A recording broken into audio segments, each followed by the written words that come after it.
તો આજે હું આપના માટે લઈને આવ્યો છું બોરોસિલ રિન્યુએબલ્સ બમ્પર સ્ટોક તરીકે. પહેલાં ચાર્ટ જોઈ લો. ચાર્ટ બહુ ઇન્ટરેસ્ટિંગ છે. સાપ્તાહિક ચાર્ટ હું તમારા માટે લઈને આવ્યો છું અને એ ચાર્ટમાં તમને જોવા મળશે એક નીચે ટ્રેન્ડ લાઇન બની છે.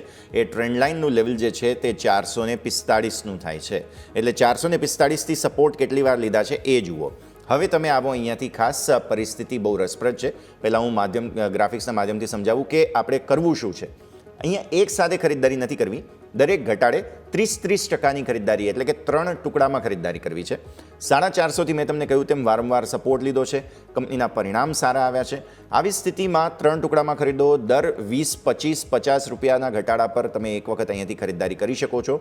મેં લોંગ ટર્મ ટાર્ગેટ્સ અહીંયાથી ડિસાઇડ કર્યા છે. તે છે 625ના, કેમ કે ઉપર 650નું લેવલ છે, જેમ નીચે 450નું લેવલ છે એમ. એટલે 650 ફરી એટેમ્પ્ટ કરશે, પણ ક્યારે કરશે? થોડા લાંબા સમયગાળાના વ્યૂ સાથે. એટલે જ મેં સ્ટોપલોસ ફરી જે મારી નીચેની ટ્રેન્ડ લાઇન હતી તે 445 રાખ્યો છે. અત્યારે ફિલહાલ જો 500ને નીચે ફરી એકવાર જાય છે તો 3 ટુકડામાં આપણે ખરીદીશું. તો આ છે બોરોસિલ રિન્યુએબલ્સ. લોંગ ટર્મ સરસ ઓપોર્ચ્યુનિટી ફરી એકવાર આપી શકે છે. યોમિક, તમારા તરફથી કયો સ્ટોક? જી, મારા તરફથી હું આજે લઈને આવ્યો છું એ છે આઈડીબીઆઈ બેંક. આ સ્ટોક તમે જોશો તો 9 મહિના બાદ, દેખો મેં સૌથી પહેલાં આપણે બોક્સ દોર્યું છે. બોક્સની ઉપર 9 મહિના બાદ આપણને બ્રેકઆઉટ આવ્યું છે.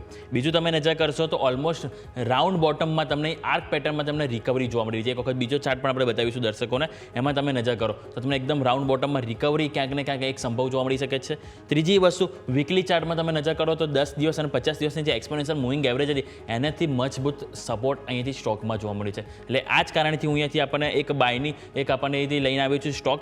ટાર્ગેટ અહીંયાથી આપણને 96 રૂપિયા અને એની આગળ આપણને 102 રૂપિયા. આ બે સ્ટોક, બે લેવલ છે આપણને જોવા મળશે. અને બીજું સપોર્ટ તરીકે તમે જોશો તો 87 તરીકે આપણે અહીંથી આઈડીબીઆઈમાં સપોર્ટ રાખીશું અને આપણને ટાર્ગેટ માટે 96 અને 102 આ બે તરીકે આપણે અહીંથી પ્લે કરવાનો રહેશે. યસ.